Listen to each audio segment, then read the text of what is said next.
Hi, and welcome to Video 101. I'm John Crossman, and we're continuing our What Does a Video Cost discussion, this time talking about elements that impact production and therefore your budget in your project.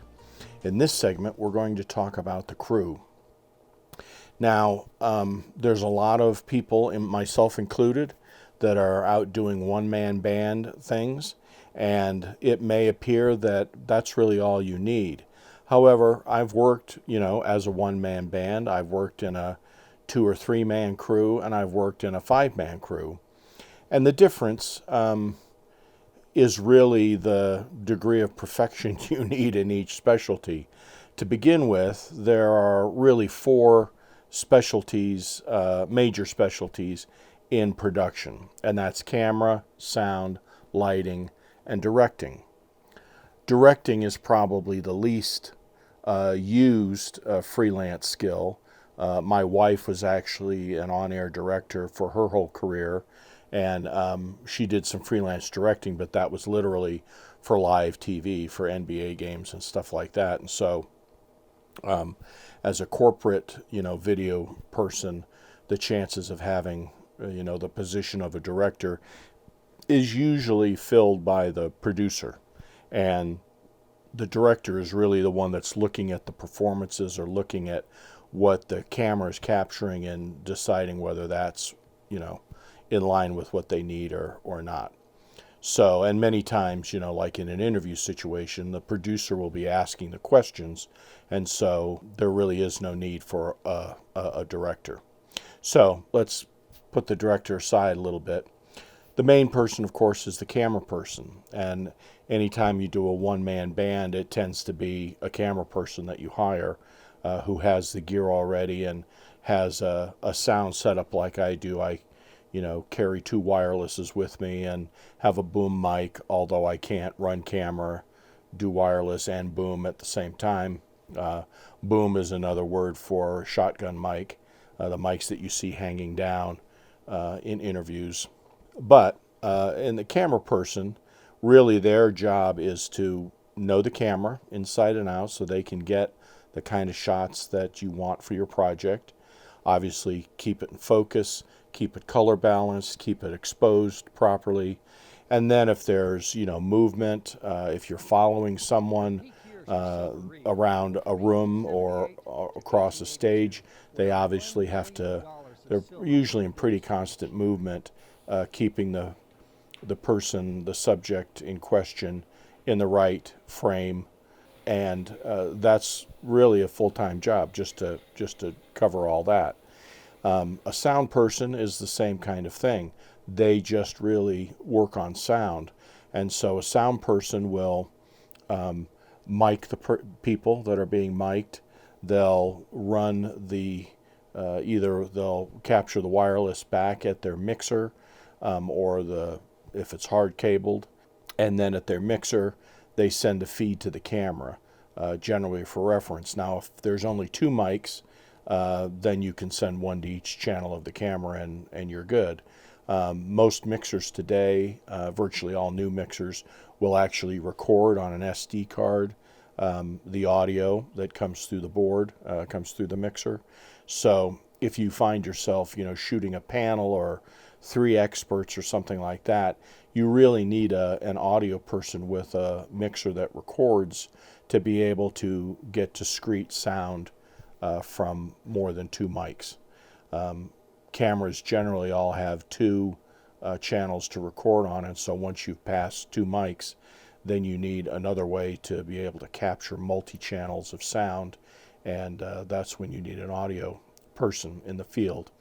They will just monitor the sound, make sure the connections are clean and there's no noise, there's no rubbing in the clothes. If there are, they will make those adjustments, and audio guys carry with them a whole raft of little doodads and whatnot that will try to isolate the mic from whatever source is interfering with it. When we would travel for production around the country, one of the first things that our audio man did was start going through all the frequencies on the wireless setup, because certain places in the country the band that the wireless mics use is not just limited to wireless mics. It's got other communication devices using some of those frequencies, and so you want to steer clear of those. If you've ever been in a situation where you're hearing a radio come through a performer's mic or something like that, it's because someone's sharing that same frequency that the wireless mic is for a different purpose. And so that's the first thing the audio guy goes through. And if I was in a shoot like that, I mean, I know how my mics work, but they really know how. This guy kept a book of every city in the United States and what frequencies he had used in the past that tended to be clean. So they can bring a lot of value to that position. Of course, once they have that set up, then they obviously are recording. They're monitoring the levels, making sure the sound is clean. And they will also make sure that, whatever is 0 on their mixer is also 0 on the camera, so that they can trust the levels that they're sending to the camera, things like that. So there's really quite a bit of work to be done once you get past a simple interview in sound, and it's good to consider having a sound guy come. A lot of interviews that we do will not only have the person mic'd with a lavalier mic, but they'll also have a boom mic up above them that you, of course, don't see. And then when we get to editing, you can pick whichever one sounds best. So that's the audio guy. The last component that out of the 4 I was talking about is lighting. And again, if lighting is going to be simple, well then, maybe you can one-man band it. I mean, I have a light kit, basically referred to as an interview kit, 3 lights. So I have a front light, I have a key light to separate the person's head from the background, and I have a third light if, this is pretty dramatic on this side because the light's coming this way. If I were really doing this to the best of my ability, I'd put a little bit of fill light on this side as well, so that it's not as dramatic. But, this way it makes my face look skinnier, so that's why I'm going with it, and that's just my story. So if you get into lighting, a lot of times that'll require a grip truck, which has all different kinds of lights. There's many different kinds of lights. You see on some of these, they are doing it now on 60 Minutes and 2020, where they cut away to kind of the set where people are being interviewed, and you see, all these lights. I mean, the picture that you see on camera looks like, well, they're just sitting in a couple of chairs and boom, but they zoom back and you see they got 10 lights, set up to make sure that they give certain effects and blah, blah, blah, and they're all hung on stands. And so lighting can get pretty complicated pretty quick, and if you're going to go for that kind of look, then you need to, my suggestion would be to hire an experienced lighting person. So that's the basic crew. Now, for, corporate video, which is really what we're talking about here, you're generally shooting one of four kind of things. One is interviews. Those can be, in a boardroom or office or formal kind of setting. They can be interviews that you're capturing, on the factory floor or in the warehouse, or, just kind of catching as you can. The next thing is what I would call B-roll, which would be shots that go over script. So you're talking about the warehouse, you see shots of the warehouse. You're talking about packing, you see people packing. You see boxes going down the conveyor belt. You see multiple angles and different things. And, stuff like that's fun to shoot, because if you've got a big warehouse with conveyor belts, then you've always got motion in the picture. And but that's kind of B-roll, the outside of buildings, scene setters. Maybe you want the CEO walking into his office, that kind of stuff. So B-roll is another kind of shot. The third kind of shot is what I would call process shot. So that again relates to kind of a factory that, you start with a bag of flour at this end of the building and you end up with the Twinkie at that end of the building, and you're documenting, the whole process as it goes through.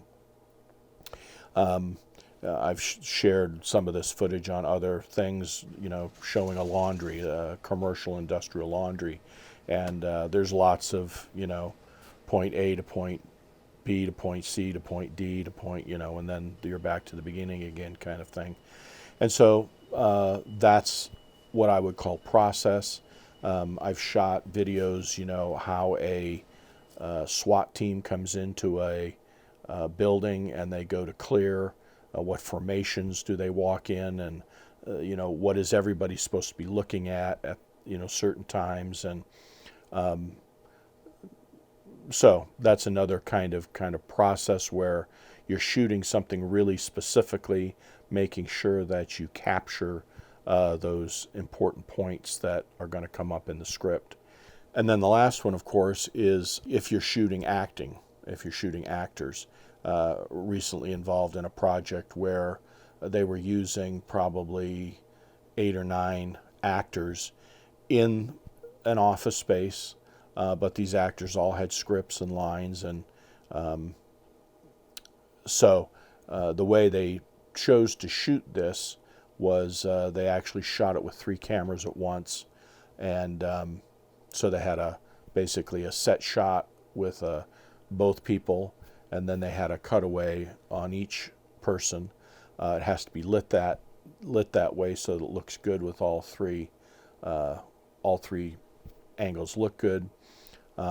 Film style, they call it, would just be shooting that with 1 camera, and so you get your master shot, you get a performance that you like, and then you would shoot that performance again, but just focusing on one person till you get what you like.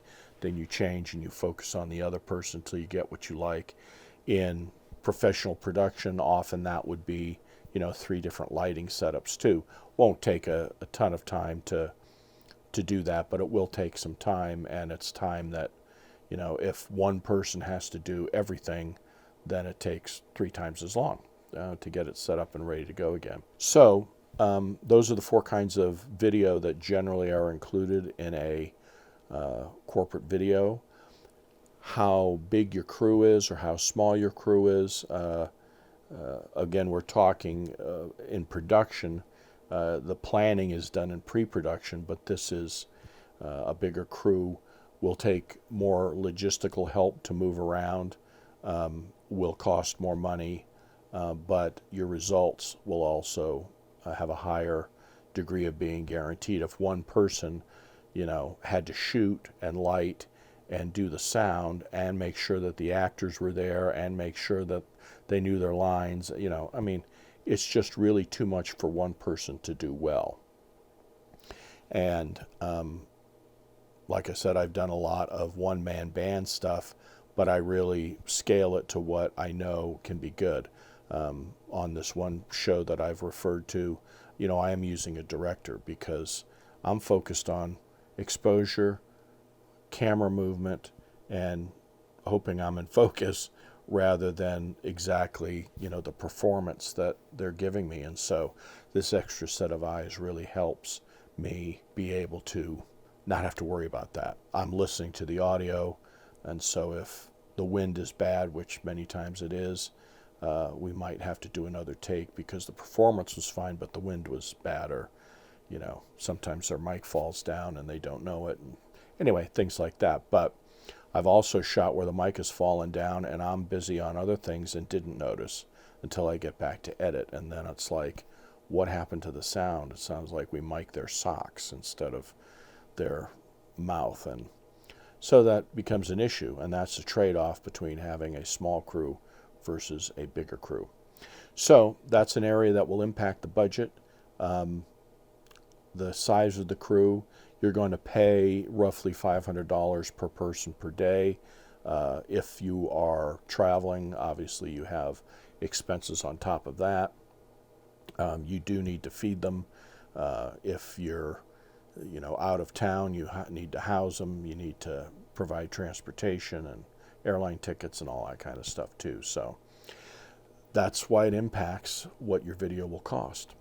In our next video, we will talk about equipment, and our last kind of breakout video of production will be locations. I'm John Crossman. You're watching What Does a Video Cost? Part of Video 101. Thanks for watching.